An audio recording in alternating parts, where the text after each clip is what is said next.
वार्ता सम्मेलन की आपण मानको मु स्वागत करुच्ची। आम सहित अछंती पश्चिम ओडिशार वरिष्ठ नेता पूर्वतन मंत्री श्री रोहित पुजारी महोदय। आपण माने जानिछंती ओडिशा चाषी कूलर समस्या नहीं लगातार भाव में Biju Janata Dal PACS lamps society जिला ठारू आरंभ करी भुवनेश्वर राजरास्ता पर्यंत आमे प्रतिवाद जारी रखीचु। आज प्रतिवाद जारी रही, किंतु दुर्भाग्यर कथा मान्यवर मंत्री खाद्य जोगाण खाउटी कल्याण विभाग तांकर विभिन्न समय वक्तव्य एवं राज्य सरकार आभिमुख्य आज संपूर्ण भाव में ओडिशार चाषीकूल केवल निराश ही नांती, चाषी आज राजरास्तार बसी। प्रत्येक दिन खबर कागज गणमाध्यम सोशल मीडिया रे आपण माने ओडिशार चाषीकूलर समस्या को उज्जीवित कर रखिछंती। मुझे कही रखा चाहे गला खरीफ समय रे सरकार जो टार्गेट थिला से टार्गेट माननीय मंत्री पिठी थापुड़ौछंती, किंतु विधानसभा रे स्वीकार कले जे एपर्यंत अवधि पूर्ण सरिला आहुरी 1,11,000 चाषी जो माने रेजिस्ट्रेशन करिथिले टोकन पाइथिले से माने मंडी रे धान बिक्री करि पारि नाहंती। ये हला मान्यवर जोगाण मंत्री तथ्य ओडिशा विधानसभा रे प्रथमे गोटे टार्गेट फिक्स कले एवं ओडिशार चाषीकूल को आश्वस्त कले जे आमे समस्त बड़का बिक्री योग्य धान किणिबु, किंतु ताकू सीलिंग कले 150 क्विंटाल रु अधिक नहीं पारिबु नाही एवं 150 क्विंटाल को दुई दुईटा टोकन माध्यम रे देला परे से धान मध्य उठिला नाही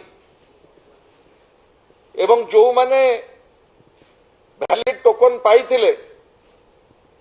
से वैलिड टोकन 1,11,000 चाषी वैलिड टोकन थाई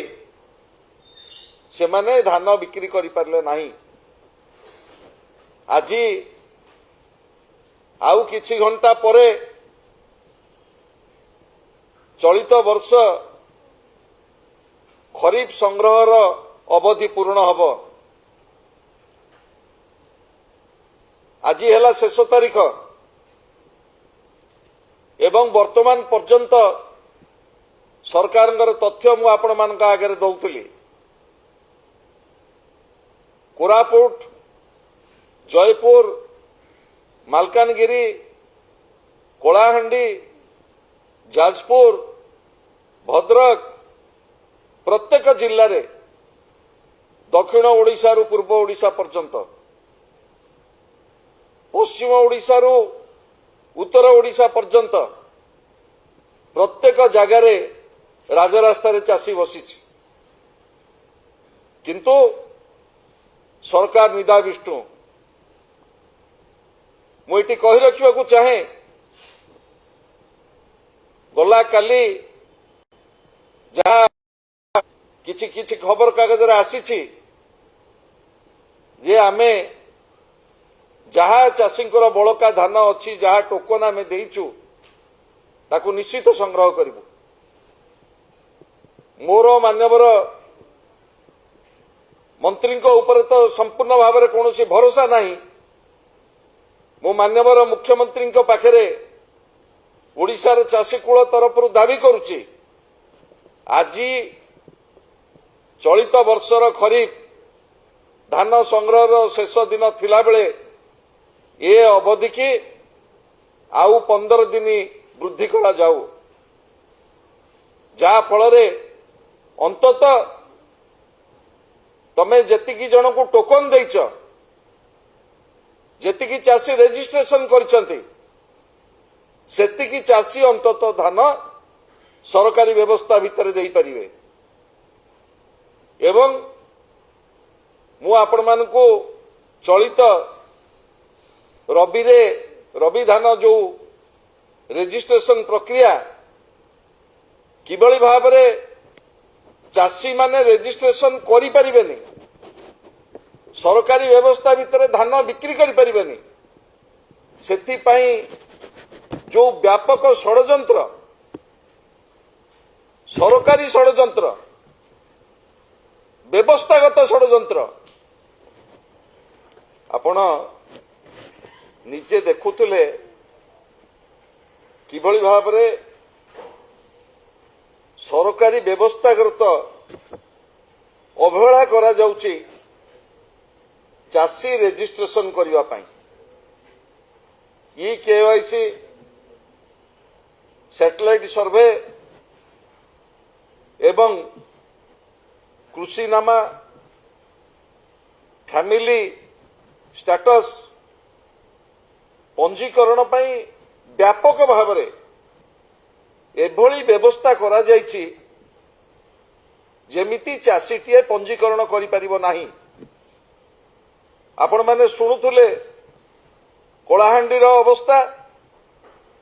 एवं पुरी जिलार अवस्था सेठी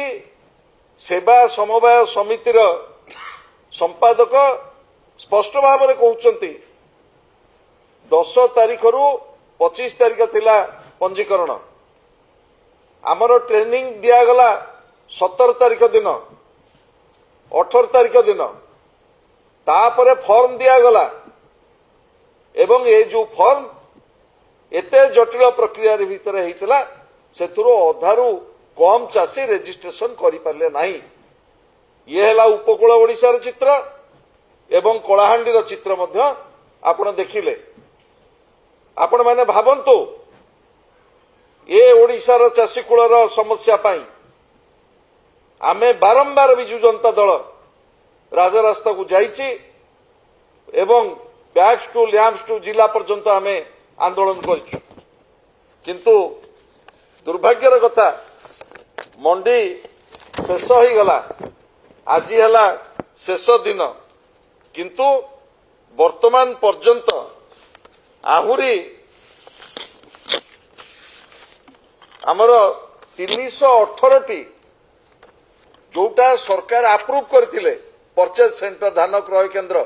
318 सरीगला अवधि आज 318 सेंटर खोला जाई पारला नाही। मु दाबी करबी माननीय मुख्यमंत्री पाखरे से एई जो खरीफ धानर संग्रह अवधि ताकू सर्वनिम्न आहुरी 15 दिन वृद्धि करंतु जो बड़ी भाव में सरकार जहाँ विवृत्ति रखुचंती 1,11,000 चाषी एपर्यंत रेजिस्ट्रेशन करथिले मत धान सरकारी व्यवस्था भितर देई पारि नांती एवं रबी धानर जो पंजीकरणर समय सीमा 25 तारीख रे पूर्ण होईचे से 25 तारीख समय सीमा को आहुरी 1 मास वृद्धि करा जाऊ। ए दाबी सहित मु आशा करी ओडिशार चाषीकूल जदि ए सरकार डबल इंजिन सरकार दरद थिबो एवं चाषी मानक समस्या पई जदि टिके मध्य हृदय रे माननीय मुख्यमंत्री थिबो तेबे ये खरीफ एवं रबी संपर्क रे आमर जहा दाबी ताकू निश्चित भाव में सरकार पूरण करेंगे एवं ओडिशार चाषी कूल को आश्वस्त करेंगे। वर्तमान रोहित पूजारी आपण पाखे रखिए मत। समस्त मोर जुहार।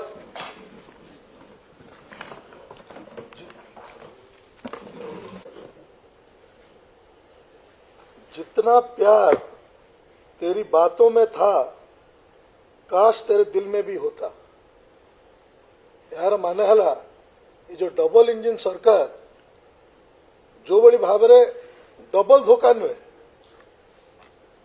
तीनटा चार्टा केते सब धोखा दलान जे तार हिसाब आम पाखे भी नाइन और चाषी भाई पाखे भी नाइन। आज आप मैंने मन पकाउन आग लोभ देदेला चाषी भाई को आम 800 टंका इनपुट सब्सिडी दमु से आमर चाषी भाई मैंने भी तांको सबु समर्थन देकी सरकार के आनला परे आम आरंभ देखुचु आग पंजीकरण रे अव्यवस्था जेनटा कि संजय भाई कहले न आरंभ पंजीकरण ठीक रे हला नहीं। बहुत चाषी से पंजीकरण व्यवस्था रे सामिल ही नहीं पारे। परवर्ती समय रे फिर आम देखलु जिते पंजीकरण पर जो आज धान संग्रह आरंभ है से भी आरंभ टोकेन आसबार व्यवस्था चाषी भाई मैंने से भी आज आम विशेष भाव में पश्चिम ओडिशा रे शीत काकर पड़ी रही हाथी उपद्रव थी आज चाषी भाई मैंने धान ठीक समय रे दे ना पारे। बहुत चाषी भाई से अभावी बिक्री भी कले। अभावी बिक्री आप जानवा दरकार मात्र 1500-1400 टंकार धान सब मिल मालिक मान को बिकिदेले एवं जेन धान गला भी से भी 10 किलो उपरे प्रति क्विंटल रे कटनी छटनी कराला जेनटा कि पूरा से कही कटनी छटनी हुए नहीं। एवं ता परे परे आमे देखलु जे जहाँ भी प्रतिश्रुति देले सबू तार पानी गार बागी बारंबार जेन ताकर केनी नेता देखबे केनी मंत्री देखबे केनी एमएलए देखबे से बारंबार कहले जे किसी असुविधा नहीं सबू धान उठी जिबा एवं कही चाषी मानकर विश्वास पाइबा लगी आउ थे कलेक्टर गोटे रिपोर्ट मांगले सबू सोसाइटी मान को कि भाई तमे दियो केन केन चाषी भाई मन केते धान बाकी हेटा भी सब चाषी भाई मैंने देले सरकार के जिला कलेक्टर के माध्यम रे गोटे विश्वास आसला कि धान उठी जा कही 31 मार्च भितर किंतु एचएन का से धान उठला नहीं। उल्टा जेन जेन धान बिकी दे पारि जदि मना कर दी सरकार जेनटा से अभावी बिक्री करते हेतु भी वंचित रही गले। एचएन का से मिल मालिक माने कहन आम आउ ना घिनु कहीं एचएन आगे रबीर धान आसवा आम आउ ना घिनु एवं अन्य जिलूर भी सबू आसला विशेष भाव में आम संबलपुर जिला अन्य बरगढ़ जिला सबू जगह अन्य जिलूर भी धान आसला। तो आज सब क्षेत्र में चाषी भाई को धोखा देवार काम करुचे। चाषी भाई विरुद्ध रे जेनटा संजय भाई कहले गोटे षड्यंत्र चलीचे इटा जानी सुनी कि षड्यंत्र करा हुचे। अब विशेष भाव में आप देखुचन जेन पंजीकरण जेन भाव में सबू नियम बड़ी रखाई जेन कलम 2 विशेष भाव में रही वंशावली कथा से मैंने बाध्य करुचन आरआई रिपोर्ट मागुचन सबु प्रकार एवं प्राय जगह सर्वर मध्य डाउन रोचे से इथु जना पड़े सरकार गोटे योजनाबद्ध भाव में षड्यंत्र करुचे चाषी भाई मान विरुद्ध रे एवं जेनटा संजय भाई कहले कहीं सब करुचन। आज मुझे जतकी जानी आम हीराकुद कमांड एरिया विशेष भाव में पश्चिम ओडिशा रे आज 75% जिते पावर प्लांट रही ओडिशा रो खाली आमर सुंदरगढ़ झारसुगुड़ा और संबलपुर जिले में से दरकार पाउंश केने फिंगा जीवा तांका लगी जगह नाइन। सरकार केने केने जिते पुंजीपति मान शिल्पपति मान को साहाय्य करवा लगी विशेष व्यवस्था करुचे बाध्य करुचे चाषी भाई को चाष जमी बिकी देकी केनता सेना आसिक पाउंश पड़वा इ चक्रांतर सरकार अच्छे। आम जेनटा संजय भाई दाबी कले आम भी गोटे जिन स्पष्ट करवा चाहूँ जदि प्रकृत में आंतरिकता अच्छे ताले जिते भी चाषी भाई पंजीकृत नहीं पंजीकृत करूँ और द्वितीय जिते धान उठी ना से धान उठाऊन ना आगे गोटे बड़ आंदोलन करा जेते चाषी भाई को नहीं कि मान्यवर पूर्वतन मुख्यमंत्री नवीन पट्टनायक नेतृत्व में सारा ओडिशा रे आउ थे आम चाषी आंदोलन के उतरमु चाषी भाई को नहीं। धन्यवाद।